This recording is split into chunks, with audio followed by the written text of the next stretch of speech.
আসসালামু আলাইকুম, welcome to pink diary. মালয়েশিয়াতে ভাইব্রেন্ট সিটি লাইফের বাইরে যারা ন্যাচারাল একটা প্লেসে ঘুরতে চান, ঠিক বলতে গেলে ইনস্টাগ্রাম স্পটের মতো পিকচার ফ্রেন্ডলি আর সাথে অসাধারণ নেচার এনজয় করতে চান, তাদের জন্য আজকের এই ভিডিওটি।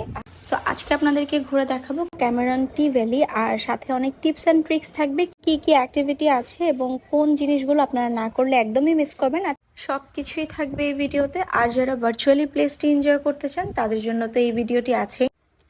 আজকে আমরা জার্নিটা শুরু করছি সেরি স্কান্দার থেকে। এখানে একটা পাকিস্তানি রেস্টুরেন্টে আমরা ওদের ট্রেডিশনাল কিছু ডিশ ট্রাই করব। এখানে চিকেন বিরিয়ানি ছিল, চানা দিয়ে একটা সম্ভবত কারি ছিল, আর এখানে চিকেন কারি ছিল। খুবই লাইট ছিল খাবারগুলো, এই জন্য আমরা সকালবেলা এখানেই ব্রেকফাস্ট করার ডিসিশন নিয়েছি। ওরা খুবই light spice and sunflower oil use করে। ওদের এই রেস্টুরেন্টে আমি আগেও খেয়েছি, আমার কাছে খাবারগুলো বেশ ভালো লাগছিল। তো তখন চিকেন বিরিয়ানিটা ট্রাই করা হয়নি, তো ভাবলাম আমরা এটা দিয়ে ব্রেকফাস্ট করেই রওনা হব ক্যামেরন হাইল্যান্ডের উদ্দেশ্যে। তো এই তো আমরা প্লেটে চিকেন বিরিয়ানি নিয়ে নিলাম, মজা করে একদম ভরপেট খেয়ে আমরা রওনা হয়ে গেলাম ক্যামেরন হাইল্যান্ডের উদ্দেশ্যে। আমরা প্রাইভেট কার হায়ার করেছিলাম, আপনারা চাইলে এখান থেকে বাসেও যেতে পারেন। এখানে যাওয়ার পথে প্রায় কিছু ট্যুরিস্ট স্পট ছিল, তো আমাদের কাছে মনে হয় এখানে বাস থেকে কারটাই বেটার অপশন। আমাদের যাওয়ার পথে সুন্দর প্লেসটি দেখে আমরা এখানে নেমে গেলাম, আসলে ছবি তোলার জন্য, প্লাস এত সুন্দর নেচার এনজয় করার জন্য। তো নেমে দেখি এটিও একটি tourist spot. The Lords of the Ring সিরিজের লাস্ট মুভির ইন্সপায়ার্ড ভার্সন এটা। জায়গাটার নাম হবিটন। এখানে বেশ কিছু ভালো সময় কাটানোর পর আমরা আবারও রওনা হয়ে গেলাম আমাদের গন্তব্যের দিকে। আমাদের লোকেশন থেকে ক্যামেরন হাইল্যান্ডের মোট দূরত্ব 113 কিলোমিটারের মতো। আরও কিছু পথ পাড়ি দেওয়ার পর আমরা ক্যামেরন হাইল্যান্ডের মার্কেট এরিয়া, যেখানে ওদের উৎপাদিত সব ফসলগুলো এখানে বিক্রি করা হয় এবং বেশ জমজমাট একটা এরিয়া। এটার নাম ব্রিনচাং পাহাং। পাহাংয়েরই একটি বাজার। সময় স্বল্পতার কারণে আমাদের আর এখানে নামা হয়নি। অসাধারণ নেচার এনজয় করতে করতে আমরা চলে এসেছি ক্যামেরন টি ভ্যালিতে।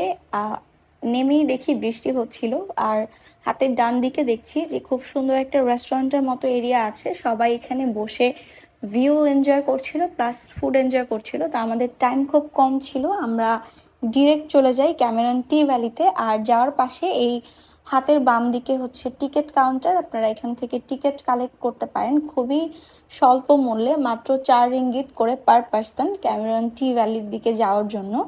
তো এখানে গাড়ির ব্যবস্থাও আছে, কেউ যদি চায় গাড়ি দিয়ে পুরো টি ভ্যালিটা ঘুরতে সেটাও কিন্তু ঘুরতে পারে। বাট আমরা পায়ে হেঁটে এনজয় করতে চাচ্ছিলাম, যেহেতু সরু পথ, খুব কিছু দূর নামলেই এত অসাধারণ জায়গা, যেখানে দাঁড়াতেও খুব ভালো লাগছিল, প্লাস ছবি তুলছিলাম। পুরো এরিয়াটাই সবুজে ঘেরা, মাঝখানে পাহাড়ি আঁকাবাঁকা পথ। যদিও পথগুলো খুবই ভালো ছিল, নামতে কোনো সমস্যা হয়নি। আর চারদিকে চায়ের বাগানের একটা সুন্দর গন্ধ আসছিল, চা পাতার।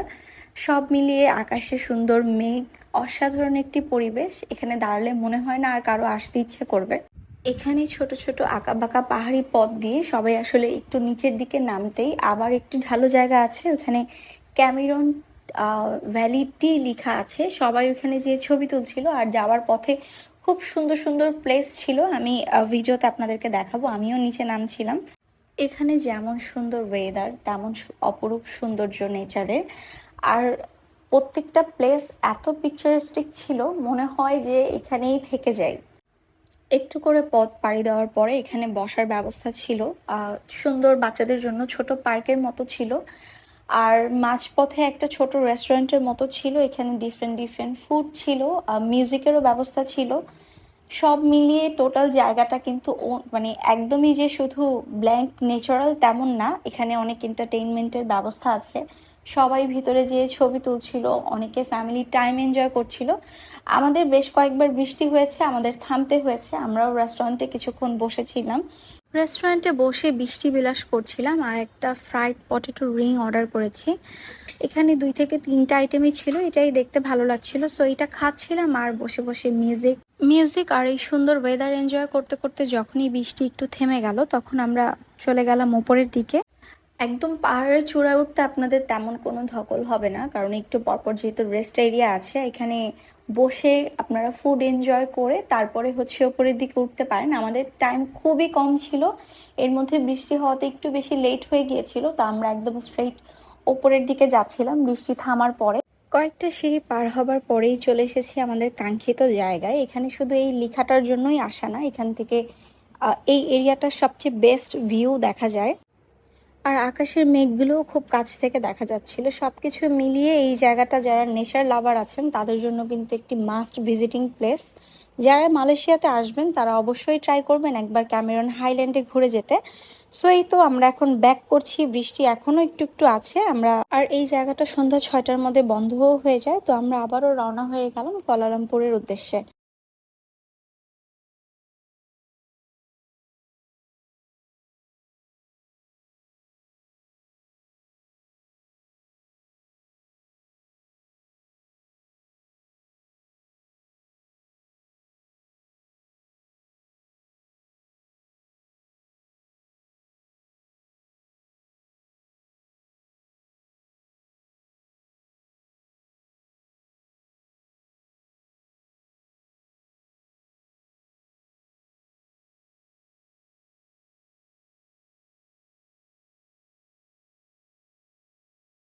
এই তো বৃষ্টি থামার পরে এখন আমরা একদম আমাদের ফাইনাল ডেস্টিনেশনে চলে যাচ্ছি, যেটা আসলে এখানে সবচেয়ে বেশি ট্যুরিস্ট অ্যাট্রাকশনের জায়গা, ক্যামেরন টি ভ্যালি লেখা। আমি একটু পরে এই লেখাটা দেখাবো। আমি এখন সিঁড়ি দিয়ে উঠছি, এখান থেকে আসলে ছবিও খুব সুন্দর আসে, একদম ফুল ভিউটা দেখা যায়। তো সবাই আসলে এইখানে এত দূর পথ হেঁটে আসে এখানে ছবি তোলার জন্য। তো আমরা এই সিঁড়ি দিয়ে উঠে যাচ্ছিলাম আর একটু পরপর পেছনের ভিউটা দেখছিলাম, দেখে মনে হচ্ছে এখানেই চোখ আটকে যাবে এমন একটা জায়গা। আমরা চলে এসেছি আমাদের ফাইনাল ক্যামেরন টি ভ্যালিতে। এখানে আমরা কিছু ছবি তুলে নিয়েছি, এখন আমরা আবার ব্যাক করব। আমাদের আসলে আজকেই কুয়ালালামপুর ব্যাক করতে হবে, তো আমরা খুব তাড়াহুড়া করে আবারও চলে যাচ্ছি। যাবার পথেও বৃষ্টির দেখা, কি আর করার, বৃষ্টি আর পাহাড়ি পথ এনজয় করতে করতে আমরা আবারও চলে যাচ্ছি কুয়ালালামপুরের পথে। আজকে এই পর্যন্তই। সবাইকে অসংখ্য ধন্যবাদ। আবারও দেখা হবে অন্য কোনো ভিডিও নিয়ে, অন্য কোনো জায়গায়।